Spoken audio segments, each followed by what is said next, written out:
Everyone. आज के press briefing में रिगार्डिंग द खटान जो भी इशू है यहाँ पे दीवान एरिया में अंडर म्यार सर्कल एंड वाक्रो सर्कल, आज हमारे इस प्रेस ब्रीफिंग में अरुणाचल प्रदेश चकमा स्टूडेंट यूनियन की तरफ से मैं एज ए प्रेसिडेंट, हमारे बगल में Chakma youth federation of Arunachal Pradesh के president Rakesh Talukdar, general secretary Royasis Chakma and अपाक्सू के core group member Tunchand Chakma, आप लोग के सामने कुछ मिथ्स एंड फैक्ट्स को क्लियर करना चाहते हैं। जो भी different social media and different electronic platform पे चल रहा है, उसको आप लोग के सामने एक क्लियरिटी को लाने के लिए हम लोग आप लोग के बीच में हैं। सबसे पहले जो बैकग्राउंड को समझने के लिए, हम लोग को इशू को सही से समझने के लिए पीछे की तरफ चलना पड़ेगा। जो भी इशू है ये खतान दीवान एरिया में है। एक्चुअली जो इशू है 1984 में हमारे बोधिसत्व 1, बोधिसत्व 2, बोधिसत्व 3, बोधिसत्व 4 4-5 विलेजेस है। ऑन दैट टाइम वहाँ पे लोकल के द्वारा इनको इविक्टेड किया गया है, तो ये लोग आसपास के गांवों में बस गए। जब सिचुएशन धीरे धीरे नॉर्मलाइज होने लगा तो ये लोग उन जगहों पे दोबारा वापसी चले गए। तो इसी तरह ये लोग कंटिन्यूअसली कभी विगत अराउंड 30-35 सालों से वहाँ पे खेतीबाड़ी कर रहे हैं, जूम खेती कर रहे हैं। तो अभी रिसेंटली दो कम्युनिटी के बीच में एक ट्रेडिशनल बाउंड्री का बात सामने आया है। मिसमी कम्युनिटी लोहित डिस्ट्रिक्ट से और चिंपो कम्युनिटी चांगलांग डिस्ट्रिक्ट से।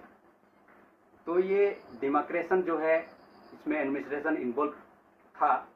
यहाँ के एडीसी की तरफ से, म्याओ की तरफ से भी थे और वहाँ की तरफ से भी थे।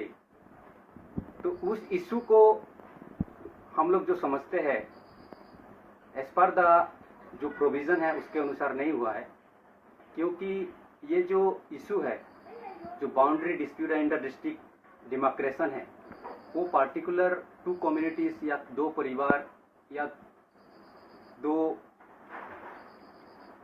कम्युनिटीज़ के बीच में नहीं हो सकता है। क्योंकि जो 2 डिस्ट्रिक्ट है लोहित और चांगलांग में, पर्टिकुलरली चांगलांग में तरह तरह की जनजातियां, तरह की ट्राइब्स रहते हैं। उनका भी राय को बिना जाने मुझे लगता है कि एक कंक्लूजन तक जाना इमेच्योर होगा। इसलिए इसी संदर्भ में जो भी डिमार्केशन हुआ है अभी अंडर प्रोसेस है, उसको एक लाइन खींची गई है, ड्राफ्ट लाइन है, जो कि कंक्लूजन में नहीं है, फाइनलाइज नहीं है। उसी ड्राफ्ट लाइन में ये भी कहा गया है कि जो भी जैसे भी रह रहे वैसे रहे, नया कोई अपना खेती बाड़ी ना करे, नया अपना कोई घर ना बनाए, नया अपना कोई जो जेसीबी वगैरह कोई पेंशन ना दे। इसको मद्देनजर में रखते हुए एडीसी दोनों की तरफ से, दोनों डिस्ट्रिक्ट की तरफ से ये सबके सामने कहा गया है, दोनों कम्युनिटीज़ को। लेकिन इसमें ये भी है कि जब कोई डिस्प्यूट होता है, दोनों कम्युनिटीज़ के तरफ को, दोनों पार्टीज़ को एक साथ में बुलाया जाता है, तो उसमें कॉम्प्रोमाइज़ कराया जाता है। तो अनफॉर्चुनेटली बीइंग डिस्प्यूट मिसमिस और चकमा कम्युनिटी के बीच में है, लैंड डिस्प्यूट, किंतु चकमा लोगों को इस डिस्प्यूट में, इस जो प्रोसेस टॉक्स में अंदर रखा नहीं गया है, जिससे कि और तरह तरह के इश्यूज क्रिएट होते गए हैं। क्योंकि इस जो डायलॉग था, जो डिमार्केशन का वो कॉम्प्रोमाइज़ होना था, उसमें चकमा को कहाँ तक अपना खेतीबाड़ी करना है, कहाँ तक नहीं करना है, ये सब नहीं पता था, नहीं पता है अब तक। Even we are not aware about it. So इसलिए वहाँ से जो परसों जो इंसिडेंट हुआ है, इसी के चलते हुआ है।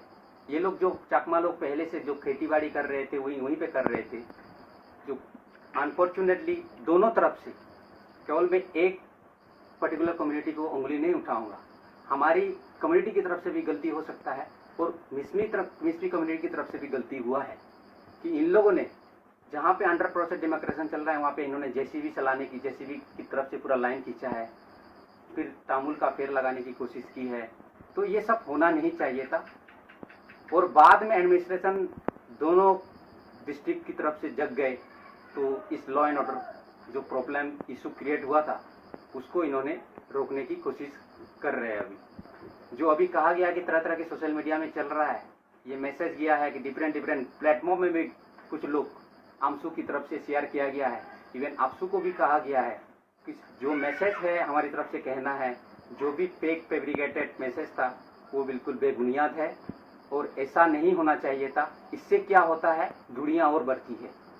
हम लोग की हमेशा कोशिश रहती है कि जो दूरियां है, जो गैप है, उसको ब्रिज करने की हमेशा हमारी तरफ से कोशिश रहती है। तो जब भी इन्होंने कहा कि चकमा लोगों ने फायरिंग किया है, ये किया है, वो बिल्कुल बेबुनियाद है। पिछले रात को, परसों रात को, जब दोपहर को वहाँ से कुछ पुलिस टीम हेडेड बाय विमल कुमार जी ओसी वाकरो के आए थे, तो उनके साथ वीडियोस में और फोटोज में तरह तरह के सोशल मीडिया में हम लोग को तक भी पहुंचा है कि कुछ सिविलियंस बंदूक लेके, ताव लेके साथ में आए। उससे बहुत गलत मैसेज जाता है। उससे क्या होता है कि जो कम्युनिटीज आपके अपोजिट होंगे उनके बीच में एक थोड़ा डर का भावना उत्पन्न होगा। जब डरेगा तो कुछ बचने के लिए कुछ तक कुछ करेगा ही। तो इसीलिए तो इस तरह के law enforcement agency being a law enforcement agency, police Vimal Kumar ji को अपने साथ उन सिविलियन को बंदूक के साथ, दाव के साथ नहीं ले आना चाहिए था। पुलिस की तरफ से मुझे लगता है ये बहुत चूक हुई है वाकरो पुलिस की तरफ से, और मुझे लगता है इसको सुधारा जाना चाहिए। और जब रात को इन्होंने जो टेम्पल चकमा की तरफ से बनाया गया है, उस टेम्पल से बौद्ध मंदिर, जो बौद्ध टेम्पल होता है, स्टेचू होता है, उस स्टेचू को वहाँ के लोग इंक्लूडिंग पुलिस जो सुना गया है एंड पर्टिकुलर जो वहाँ के कम्युनिटीज लोग वहाँ से उठा के ले गए हैं। हमारा क्या होता है, एक जब हम लोग बुद्ध की स्टेचू कहीं पर्टिकुलर जगह में प्रतिष्ठित करते हैं, रखते हैं, उसमें एक जुड़ाव उत्पन्न होता है। अगर ये बुद्ध का स्टेचू वहाँ वो लोग ले गए तो हम लोग के सेंटीमेंट में भी काफ़ी दर्द होता है। इसलिए ये लोग रात को वहाँ पे चले गए बुद्ध के स्टेचू को लेके, जहाँ पे जिस गांव से लोग आए हैं 5-6 किलोमीटर अंदर चकमा के, वहाँ पे बाउंड्री में घुस के उस स्टेचू को लेके आए। उसको वापस लेने के लिए हमारी तरफ से लोग गए हैं, मैं मानता हूँ, जो कि एडीसी को और यहाँ के एडमिनिस्ट्रेशन को इन्फॉर्म कर देना चाहिए था। लेकिन वहाँ जाने के बाद जब मांगने लगे तो वहाँ से सुना है पुलिस मिसमी कम्युनिटी की तरफ से कुछ ब्लैंक फायरिंग भी की गई है, फिर भाग के यहाँ पे हमारे लोग आ गए। लेकिन न्यूज़ मीडिया में चल रहा है कि चकमा लोगों ने ब्लैंक फायरिंग किया है, whereas we don't have any such type of weapons in our community। तो इसलिए जो भी फेक मैसेजेस, फैब्रिकेटेड मैसेज, चीज़ों को कम्युनलाइज करने की कोशिश की जा रही है, उसको तुरंत रोका जाना चाहिए। एंड जो भी कहा गया है कि ये लैंड इंक्रोचमेंट है, ये है, ये पर्टिकुलरली 1984 में चकमा लोगों को इविक्टेड किया गया है, लोकल कम्युनिटी जो हमारे मिसमी भाई बहन है उनके द्वारा। तो उस समय सीबी त्यागी जी थे, ये सी म्याओ के, उनके ऑर्डर में अगर आप पढ़ेंगे कि उन्होंने क्लियरली कहा है कि these are the evicted villages, Bodhisattva 1, Bodhisattva 2, Bodhisattva 3, Bodhisattva 4 करके इन्होंने क्लियरली मेंशन किया है। तो इसको दोबारा हमारे चकमा भाई बहन लोग उनको दोबारा दावी कर रहे हैं। तो इसलिए चकमा पहले से रह रहे थे उसमें जगहों में, उन विलेजेस में, ये कोई इंक्रोचमेंट नहीं है।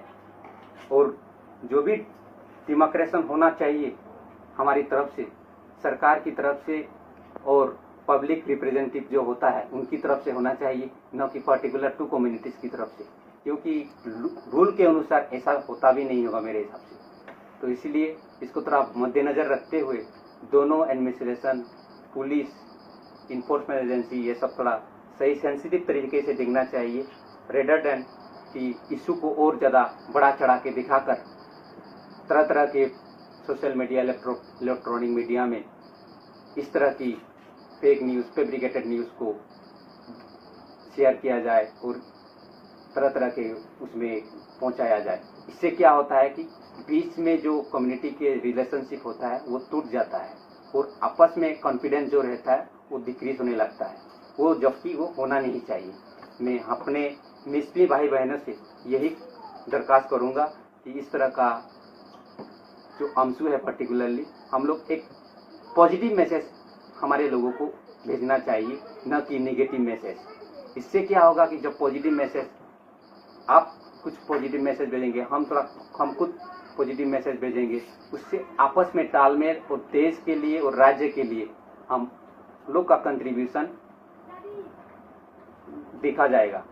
इससे अगर हम लोग आपस में एक दूसरे को गाली गलौज, एक दूसरे को हेटर मैसेज भेजते रहेंगे, उससे क्या होगा, पूरी समाज और पूरी कम्युनिटी एक दूसरे पे हमेशा गलत नज़रिए से देखेगी और हमेशा गलत ढंग से देखती रहेगी। इसके अलावा जो भी कुछ चीज़ें हैं, मैं हमारे साइपा के प्रेसिडेंट है राकेश जी से ये दरख्वास्त करूँगा, रिक्वेस्ट करूँगा, वो अपनी तरफ से भी कुछ एक दो शब्द कहें। Good evening, media friends. At first, I would like to thank all those people who will be watching this video for spending a bit of time on this. Also to the President of Arunachal Pradesh Chakma Student Union. This is actually a joint press statement in the context of the recent incident which has happened in Diban, which is Diban in a place called Katan. So we have gone through a lot of electronic Facebook as well as other various forums where this a video has been circulated, where the MISMI Student Union, which is called AMSU, all MISMI Student Union, they have solely alleged the Chakmas to be called as refugees, which is, I think, very unfortunate. I think they need to understand that the Chakmas who have been settled here since 1964, it has not been settled by the government. It has not been settled. The Chakmas who haven't come to Arunachal Pradesh with their own, but they have been brought here by the government of India, and they must also be aware of that the Chakmas have been already granted citizenship, which is already in process, and this is with respect to the Supreme Court verdict which has been given in 2015, that all the Chakmas who are staying in Arunachal Pradesh, they are by virtue under the law, they are considered citizens of India. Now, coming to the context of this entire narrative called refugee, I think the word refugee should be abolished, and it shouldn't be used, and because it is discriminatory, it is very unfortunate on the part of we as a educated society, we as an aware community, which we must live peacefully all together. All the communities staying in Arunachal Pradesh, they should respect each other. There shouldn't be any kind of miscommunications through different forums, which has been already happening. So we really wanted to request, also place our opinion through this video, that the word refugees should not be used in the context of the Chakmas as of now, because this is really discriminatory, and we feel it is a part of alienation with the fact that we have been already staying in Arunachal Pradesh since 1964, since many decades. So I would also like to point out on the issue that about the statue which happened in the custody of our MISMI brothers. So that incident is actually, we as Buddhists, we have a tradition which is we cannot actually allow a statue of Buddha to be taken into custody for several days. This is not with the traditions of the Buddhist, and that's why there are a lot of people within the Chakma community who also got sentimental on this issue, but we have been trying to control them. We have been actually reaching to them, consoling them about not to do all these things, not to get in hassles with you guys, and also would request the Muslim brothers and sisters